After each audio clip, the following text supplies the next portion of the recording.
నమస్తే. Welcome to our channel. నేను మిషాల్ని. ఏపీలో మోంతా తుఫాను తీవ్రంగా ఇబ్బంది పడుతున్నారని రైతులు మాజీ ముఖ్యమంత్రి జగన్మోహన్ రెడ్డి వాళ్ళ శ్రేణులతో వీడియో కాన్ఫరెన్స్ కాల్ కలుపుతున్నారు. అయితే ఇక ఏం చర్చిస్తున్నారు? ఇప్పుడు జిల్లాలుగా వారీగా వెళ్లి శ్రేణులు రైతుల గురించి పరామర్శించడానికి వెళ్తున్నారు. కూటమి ప్రభుత్వం పూర్తిగా ఫెయిల్ అయిందని చెప్పి వైఎస్ఆర్సీపీ పార్టీ ప్రతి ఒక్కరు విమర్శిస్తున్నారు. దీని మీద పూర్తిగా విశ్లేషించడానికి మన స్టూడియోలో ఉన్నారు పొలిటికల్ అనలిస్ట్ శ్రీలీల గారు ఉన్నారు. వారిని అడిగి తెలుసుకునే ప్రయత్నం చేద్దాం. నమస్కారం మేడం. నమస్తే అమ్మా. మేడం, ఈ రోజున ఏపీలో తుఫాను తీవ్రంగా ఇబ్బంది పడి రైతులు నష్టపోతున్నారని చెప్పి జగన్మోహన్ రెడ్డి వీడియో కాన్ఫరెన్స్ కలపడం, ఇప్పుడు వాళ్ళ శ్రేణులతో మాట్లాడడం, జిల్లాలుగా వెళ్ళి వాళ్ళని పరామర్శించడం, వాళ్ళు పరామర్శించింది కాక మళ్ళీ ఇప్పుడు కూటమి ప్రభుత్వం పూర్తిగా ఫెయిల్ అయిందని వాళ్ళు విమర్శించడం, నిజంగా ఈ విమర్శలను ఏ విధంగా చూడాలి మేడం?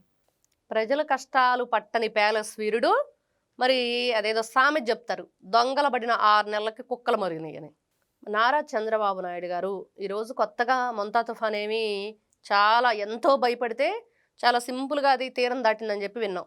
కానీ గతంలో హుదూద్ లాంటి సిచ్యువేషన్స్ వచ్చినప్పుడు నారా చంద్రబాబు నాయుడు గారు బస్సులో పడుకొని అసలు ఇక్కడ ఆ తుఫాన్ వచ్చిందా, ఎక్కడైతే వైజాగ్లో కైలాస్ గిరి కానీ అవన్నీ కూడా మొత్తం చల్లాచెదురైపోయి ఆ విగ్రహాలు కూడా ధ్వంసమైన పరిస్థితి మనం చూసాం. చెట్లన్నీ పడిపోయి కరెంటు విద్యుత్ స్తంభాలన్నీ పగిలిపోయి ఎక్కడికక్కడే గందరగోళమైన సిచ్యువేషన్లో ఆయన అక్కడే ఉండి మళ్ళీ గతంలో ఎలా ఉంది వైజాగ్ అలా తీర్చిదిద్ది నేను వెళతానని చెప్పి మనం ఎన్నో సిచ్యువేషన్స్ అట్లాంటివి చూసాము.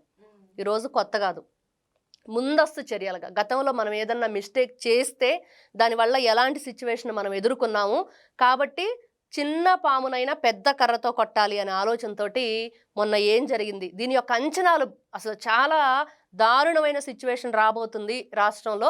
మరి తీరం దాటే టయానికి ప్రజల పరిస్థితి ఏంటి, మత్స్యకారులు ఏంటి, ఇంకా ఎంతమంది చిన్న చిన్న గుడిసెల్లో ఉండేవాళ్ళు ఉంటారు, వాళ్ళ పరిస్థితి ఏంటి, ఇవన్నీ ఆలోచించి గర్భిణీ మహిళలను ముందస్తుగా అడ్మిట్ చేయటం కానివ్వండి, హాస్పిటల్లో ఎవరైతే మత్స్యకారులు ఉంటారో వాళ్ళకి 3,000 రూపాయల డబ్బులు, అదేవిధంగా 25 కేజీలు రైస్ బ్యాగు, దాంతోపాటుగా వాళ్ళకి కావలసిన ఏదైతే సరుకు ఉండిద్దో సరుకులు అవి కూడా ఇవ్వటం జరిగింది వంట సామాగ్రికి సంబంధించి.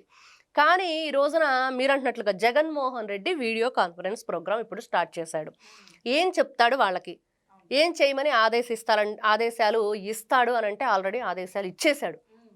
2 రోజుల నుంచి చూస్తున్నాం మనం, 2 రోజులు కాదు అసలు. ఎప్పుడైతే ఈ తుఫాను గురించి మరి హోమ్ మినిస్టర్ కానివ్వండి, నారా చంద్రబాబు నాయుడు గారు కానివ్వండి, లేకపోతే డిప్యూటీ సీఎం పవన్ కళ్యాణ్ గారు, లోకేష్ గారు అందరూ కూడా మరి మంత్రుల్ని, ఎమ్మెల్యేలని, అక్కడ మండల స్థాయి నేతల్ని అందరినీ కూడా అలర్ట్ చేసి మరి కలెక్టర్లు సమావేశం పెట్టి వాళ్ళందరికి కూడా సూచనలు, సలహాలు, మరి పోలీసులు కూడా డిఎస్పీ వాళ్ళు లెవెల్ వాళ్ళు కూడా అక్కడికి వెళ్ళి మరి అక్కడ ఉన్న ప్రజలను అప్రమత్తం చేసి ప్రతి ఒక్కరు ఆ మైకులో వాళ్ళందరికి కూడా అలర్ట్ చేశారు. ఎక్కడికక్కడే ఆ ముప్పు ప్రాంతాల నుంచి అందరినీ కూడా తరలించారు పునరావాస కేంద్రాలకి.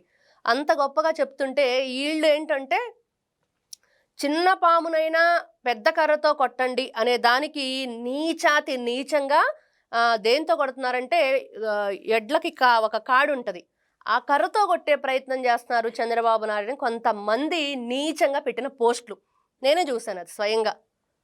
అంటే మీరు దేన్ని ఓర్చుకోలేరా, దేన్ని సహించలేరా? ప్రజలకి మంచి చేస్తున్న నాయకుడు, మంచి కోరుకునే నాయకుడు. ఈరోజు చూస్తున్నాం, ఇంట్లో శుభకార్యం ఉంది, తన తమ్ముడిని కోల్పోయి సంవత్సరం దాటిపోయిన తర్వాత ఆయన కొడుక్కి పెళ్లి కార్యక్రమం జరుగుతున్నా కూడా అక్కడ ఈయనే పెద్ద ఇంటికి మరి ఉండి ఆ కార్యక్రమాన్ని నిర్వహించవలసిన పరిస్థితిలో మరి జగన్మోహన్ రెడ్డి గారు ఎక్కడో తాడేపల్లి ప్యాలెస్లో అధికారంలో ఉన్నప్పుడు ఉన్నాడు, తర్వాత ఇప్పుడు బెంగళూరు ప్యాలెస్, యలహంక ప్యాలెస్లో ఉంటున్నాడు. మరి యలహంక ప్యాలెస్ నుంచి వచ్చాడా ఈ మనిషి? రాలేదు. రాకపోగా వీళ్ళు సృష్టిస్తున్న ఏదైతే ఈ ఫేక్ ప్రచారం అయితే ఉందో ఈ రోజున దాన్ని తీవ్ర స్థాయిలో జిల్లాల వారీగా తీసుకువెళ్ళండి అనే ప్రయత్నానికి ఈ వీడియో కాన్ఫరెన్స్ అనేది క్లారిటీ వచ్చింది. ఎందుకంటే మంచి చేసేవాళ్ళు ఈ రోజున మీరు అధికారంలో లేరు, లేకపోయినా కూడా ప్రజల గురించి మేము ఆలోచిస్తున్నాం, ఏదో చేస్తామని చెప్పేవాళ్ళు మరి నిజంగానే వచ్చారా?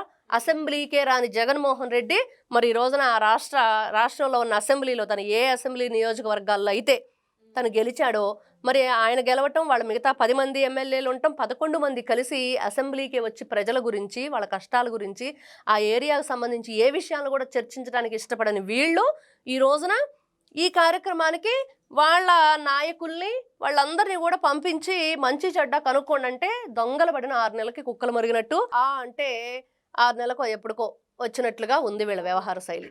అయితే జగన్మోహన్ రెడ్డి మరి ఇప్పుడు వీడియో కాన్ఫరెన్స్ వల్ల ఇప్పుడు వాళ్ళ శ్రేణులు కూడా మొత్తం కూటమి ప్రభుత్వం ఫెయిల్యూర్ అయిందనని వ్యాఖ్యలను అసలు ఏ విధంగా చూడాలి మేడం ఫస్ట్? కూటమి ప్రభుత్వం ఫెయిల్యూర్ అయింది నిజంగా. ఎక్కడంటే వీళ్ళు ఏదైతే పిచ్చి రాతలు రాస్తున్నారో, పిచ్చి పిచ్చి మాటలు మాట్లాడుతున్నారో వీళ్ళ మీద చర్యలు తీసుకోపోవటంలో మాత్రం ఫెయిల్ అయింది. ఎందుకంటే ఈ రోజున చూస్తున్నాం ఏం జరిగిందని. ఇప్పుడుదా మనం అన్నీ చెప్పుకున్నాం. రాష్ట్రంలో ఎలాంటి సహాయ సహకార చర్యలు అందించారు, ఏ విధంగా నైట్ అంతా అక్కడే ఉండి మనం చూసాం. మొన్న నైట్ చంద్రబాబు నాయుడు గారు అక్కడే ఉండి ప్రతి క్షణం పర్యవేక్షించారు. నిన్న కూడా మరి వెళ్ళి అక్కడ ఎక్కడెక్కడ ఏ ముంపు ప్రాంతాలు ఏ విధంగా నీట మునిగిని, పంట ఎన్ని హెక్టార్లలో ఎన్ని గ్రామాలకి మరి ఈ రోజున ముప్పు వాటిల్లింది, వాటి అంచనా ప్రకారం ఆయన కూడా వెళ్ళి చూశారు. మరి ఇన్ని రకాలుగా చర్యలు కొనసాగిస్తూ అన్ని చేస్తున్నా కూడా వీళ్ళు ఇంత నీచంగా ప్రచారం చేస్తుంటే మరి ఎందుకు చర్యలు తీసుకోవట్లేదు? ఈ రోజున మళ్ళీ వీడియో కాన్ఫరెన్స్లు పెట్టుకొని విడుదల రజనీ వెళ్ళింది. క్షేత్రస్థాయిలోకి వెళ్ళి ఏం చేస్తుంది? గతంలో నేను మీ దగ్గర భూముల్ని ప్రభుత్వానికి ఒక రేటు చెప్పి నేను ఒక రేటుకి కొట్టేశాను, మీకు ఇంకా డబ్బులు విడుదల రజనీ విడతల వారీగా కడతానంటుందా వెళ్ళి? అదే చెప్పుకోవాలా? వీళ్ళు ఎంతసేపటికి మంచి చెయ్యరు, చేసే వాళ్ళ మీద పడి ఏడుస్తుంటారు. అది మాత్రం క్లియర్గా అర్థమవుతుంది.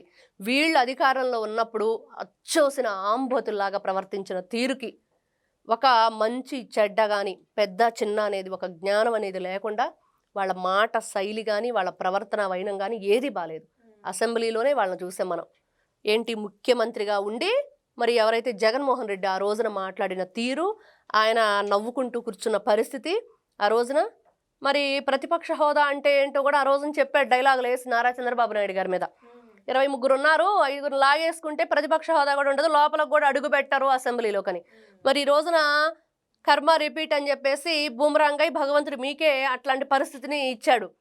మరి ఈ రోజున కనీసం చేసిన తప్పులు తలుచుకొని క్షమాపణ కోరుకుంటూ ప్రజలకు మంచి చేద్దాం, మంచి చేసే వాళ్ళకి సహాయ సహకారాలు అందిద్దాం అనేది లేకుండా వీళ్ళు ఇంత ఫేక్ ప్రచారాలు. పత్తి కొనుగోళ్ల మీద కూడా వీళ్ళు విపరీతంగా విరుచుకుపడ్డాడు. ఏం చేస్తారు? వీడియో కాన్ఫరెన్స్ పెట్టుకొని పడుకోండి. ఏం చేస్తారు? మీరు నిద్రపోండి, అంతకంటే చేసేది ఏం లేదు. ఈ తుఫాను వల్ల రైతులు తీవ్రంగా ఇబ్బంది పడ్డారు, వాళ్ళని పరామర్శించాలి, వాళ్ళకి ఇప్పుడు మనం అండగా ఉండాలి అని అన్న ఇప్పుడు వీడియో కాన్ఫరెన్స్. ఈయన అండగా ఉండటం ఎలా ఉండిద్ది అయితే బంగారుపాళ్యంలో మామిడి పళ్ళు తొక్కిచ్చినట్లుగా అక్కడికెళ్ళి పొదిల్లో పొగాకు వేళ్ళు ఏ విధంగా అచ్చోసిన ఆంబోతుల్లో తొక్కేశారో, అక్కడికెళ్ళి గుంటూరులో మిర్చి రైతులను ఉద్ధరిస్తామని చెప్పేసి మిర్చి టిక్కీలు కొట్టేశారో ఇట్లా ఉండిద్ది. వీళ్ళ పరామర్శ ఎలా ఉండిద్దంటే ఇంకా వెళ్ళి మనం చూసాం అక్కడ తొక్కిసలాట జరిగి గందరగోళమైన సిచ్యువేషన్, అనుకోని సంఘటన జరిగితే తిరుమల తిరుపతి దేవస్థానంలో వీళ్ళు వెళ్ళి అక్కడ ఉన్న సెలైన్ క్యానల్స్ అవన్నీ లాగేసి ఆక్సిజన్ కూడా తీసేసి మనుషులను చంపే ప్రయత్నం చేశారు. వీళ్ళు ఏదైనా సరే పోయే ప్రాణాన్ని ఆపుదామనే ఆలోచన లేని వాళ్ళు, పోయే ప్రాణాన్ని ఎంత ఫాస్ట్గా తీసేద్దామనే ఆలోచన కలిగిన వాళ్ళు. కాబట్టి ఇట్లాంటి వ్యక్తులు ఏం చేస్తారు? వెళ్ళి రైతులకు అండగా ఏ విధంగా నిలబడదాం అనుకుంటున్నాడు జగన్మోహన్ రెడ్డి? అధికారంలో ఉన్నప్పుడు ఎప్పుడైనా అండగా నిలబడ్డా? ఈయన గ్రీన్ కార్పెట్లు వేసుకొని డయాసులు కట్టించుకొని వెళ్ళి ఏదో చూసామన్నట్లుగా అదేదో సైట్ సీయింగ్కి వెళ్ళినట్లు వెళ్ళాడు కానీ రైతుల పరామర్శకి వెళ్ళినట్లుందా జగన్మోహన్ రెడ్డి? ఆ రోజున ఏం చేశాడు? ఈ రోజున ఏం చేద్దామని వీళ్ళు అనుకుంటున్నారు? చేయాల్సింది చేసేసారుగా. ఇష్టానుసారంగా ఫేక్ ప్రచారాలు చేశారు, ఇష్టానుసారంగా మీ ఇష్టం వచ్చినట్లుగా నోటికి ఏదొస్తే అది మాట్లాడేశారు, చేతికి ఎలా రాయాలనిపిస్తే అలా రాసేశారు. మళ్ళీ ఈ రోజున వీడియో కాన్ఫరెన్స్లో ఏం చేస్తాడు అంటే ఇదంతా ఒక పెద్ద drama, Jaganmohan Reddy drama. Already ప్రజల్లో స్టార్ట్ అయింది మేడం. ఇప్పుడు జగన్మోహన్ రెడ్డి ప్రజల్లోకి రాకుండా వాళ్ళ శ్రేణులను పంపించడం, జగన్మోహన్ రెడ్డి ఇంట్లో ఉండి వీడియో కాన్ఫరెన్స్ కాల్ ఏంటని ఇప్పుడు ఆల్రెడీ ప్రజల్లో నుంచి కూడా వస్తుంది. ఈ రోజున వాళ్ళు అదే అడుగుతున్నారు. అదేదో డైరెక్ట్గా ముఖ్యమంత్రిగా ఉండి నువ్వేం వెలగబెట్టావో, ఏమి రాష్ట్రాన్ని ఇచ్చేసావో అడుగుతాము. మరి ఆయన రావట్లేదు ఎందుకంటే భయం వేస్తుంది జగన్మోహన్ రెడ్డికి. ప్రజల్లోకి రావాలంటే భయపడుతున్నాడు.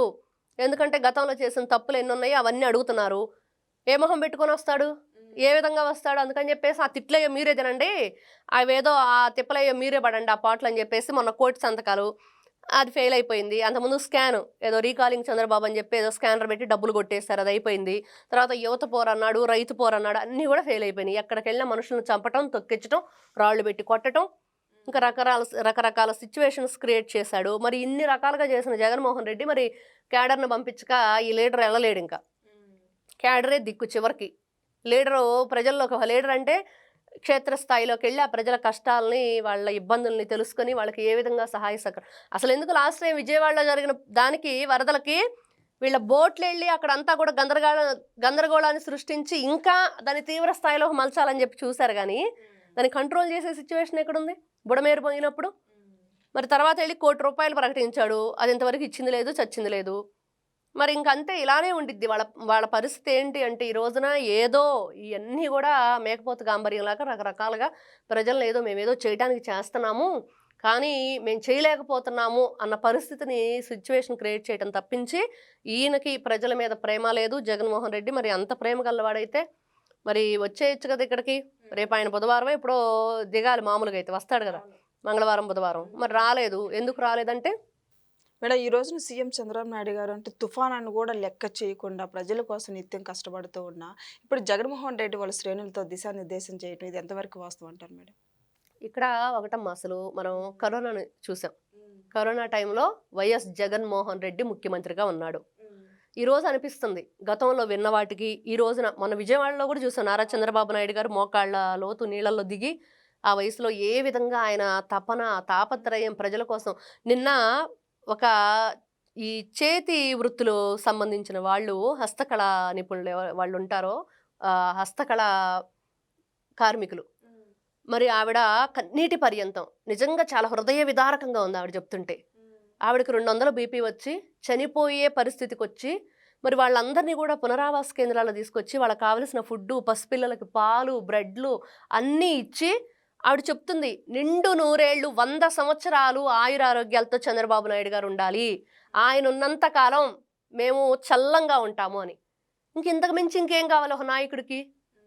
ఎందుకంటే ఆ ప్రజలు ఏ విధంగా ఆయన ఆశీర్వదిస్తున్నారు, ఆయన ఉండాలని కోరుకుంటున్నారు, ఆయన ఉంటేనే మేము చల్లగా ఉంటామని ఆశిస్తున్నారో అది కదా కావాలి. మరి ఇట్లాంటి నాయకుడు కరోనా టైంలో ఉన్నట్టు ఎలా ఉండేది అసలు ప్రజలకి?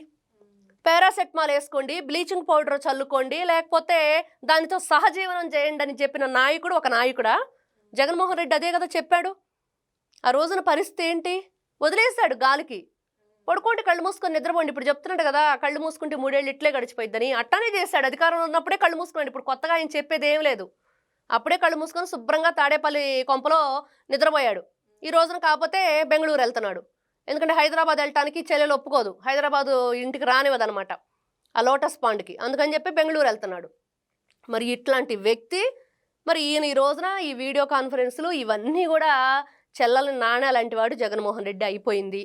ఇప్పుడు మనం నారా చంద్రబాబు నాయుడు గారు నిజంగా ఆయన కరోనా టైంలో ఉంటే ఎలా ఉండేది అని అంటే ఈరోజు చూస్తున్నాం. ఆ రోజున మాస్క్ అడిగిన పాపానికి డాక్టర్ సుధాకర్ లాంటి మరణం విన్నాం. ఆ నోట్లో పేపర్లు కుక్కి మరి అమర్నాథ్ గౌడ లాంటి వాళ్ళని పెట్రోల్ పోసి తగలబెట్టిన తీరు. ఈ విధంగా చెప్పుకుంటూ పోతే ఎంతమంది ఎన్ని విధాలుగా మరి చనిపోయారు. మరి ఒక నాయకుడు ఉంటే ఎలా ఉండిద్ది, ఒక అసమర్థుడు పరిపాలన ఏ విధంగా ఉండిద్ది అనేది గీత గీసినట్టు క్లియర్ కట్గా ప్రజలందరూ కనిపించింది. కాబట్టే 151 నుంచి జగన్మోహన్ రెడ్డి ఈ రోజున 11కు పడిపోయాడు.